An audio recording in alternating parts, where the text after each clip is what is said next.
Super டேஸ்ட்டாக ஒரு variety rice recipe soya rice.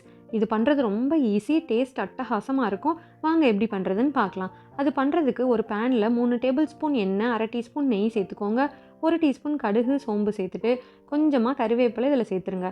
2 வெங்காயத்தை நீளமாக கட் பண்ணி அதையும் இதில் சேர்த்து நல்லா வதக்கிடுங்க. 1 டீஸ்பூன் இஞ்சி பூண்டு பேஸ்ட் சேர்த்து நல்லா வதக்கி விட்டுருங்க.